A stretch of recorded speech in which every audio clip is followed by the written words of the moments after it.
So, another update, also in the middle of the night as always, and having this very much a 70s look today, but when it comes to makeup and hair and clothes. It just ended up like that, but I think it's suitable. Consider the outcome of the election, which I was fearing and actually thinking that that might happen.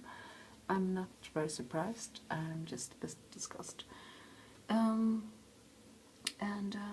Yeah, the women's movement will go back even further in the United States. I mean, it was like 40 years behind before, now you're like 70 years behind.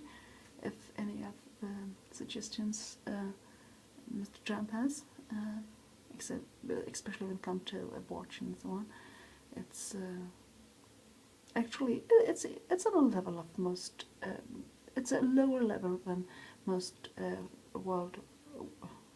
What do you call it? Third world countries. I don't like calling that, but developing countries is, I think it's a better word for it. But when it comes to women's rights, a lot of laws and also a lot of culture in the United States and things, reforms and so on, which Donald Trump want to do, are on a level that is very, very low. It's already, when you look at the number of teen pregnancies, it's already on a level of same level as Pakistan, and I think it says a lot. It says very much, I think, about the country, the state of the country. But I'm not living there, and as I'm talking about before, I'm planning of living there for quite a while. But I think to do this research and so on at university. But I will wait and see how things develop before I apply for this.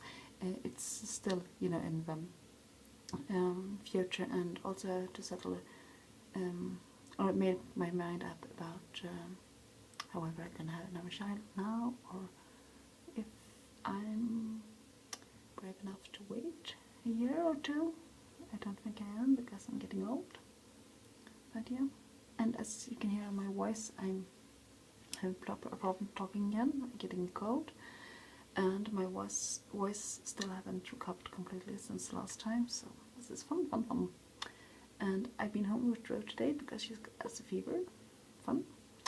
But I went to this meeting because my older child was watching Ro, and it was really nice to go to this meeting because I run this meeting, and this woman, this headmaster of a preschool, who was supposed to lead this meeting, she was just sitting there quiet. And I think the other people wonder a little bit why she was so quiet, but I didn't let that bother me at all. I just didn't run this meeting, and I got a lot of positive feedback, only positive feedback, and also a lot of compliments for my work.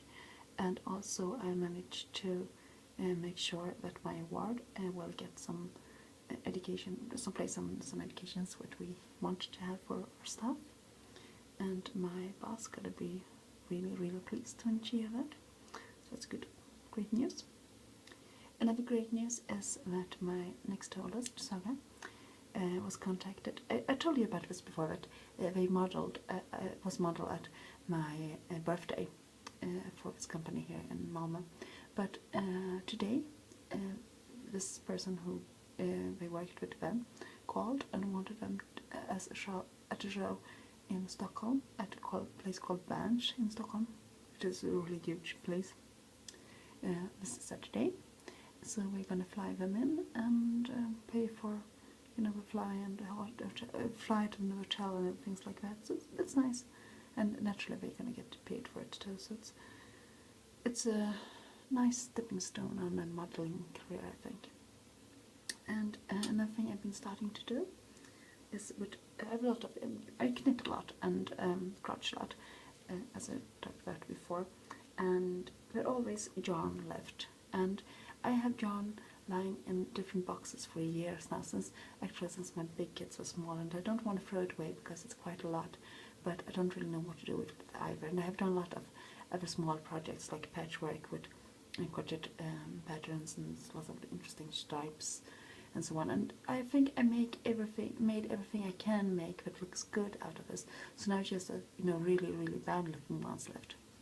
It was popular in the 1990s, and you don't want to remember the 1990s because that was not nice time when it comes to fashion and anything else. It was a bad decade, really bad, awful. Oof, forget about it.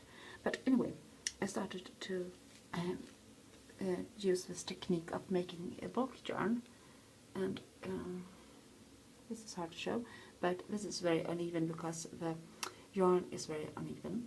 But you actually make a bulk yarn instead of having a thick yarn, which you need for this kind of projects, which because it's really stiff. And this is gonna be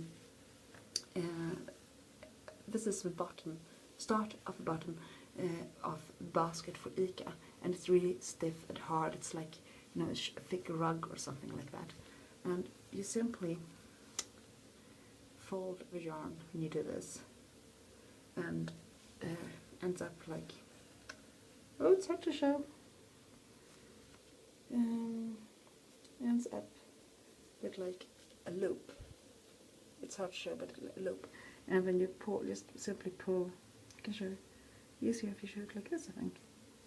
Well, you fold it so you simply get a loop in the end.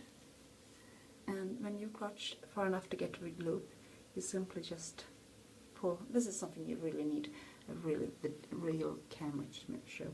But you simply pull the yarn through the loop so it's get longer, like this, and then you have 3 threads like this, and it's much thicker than just one single one, actually. So it gets this bulk, fake bulk yarn, and it's such a good thing to make from those yarns you have left, because it goes so fast, and you really get rid of all those old ones, and you're gonna love it. So it's gonna be nice. And tomorrow we're going back to the veterinary to check the leg, and I hope they can say everything is okay. I'm a little bit worried, but I always is, because it's my little baby. So I hope I'm worried in the way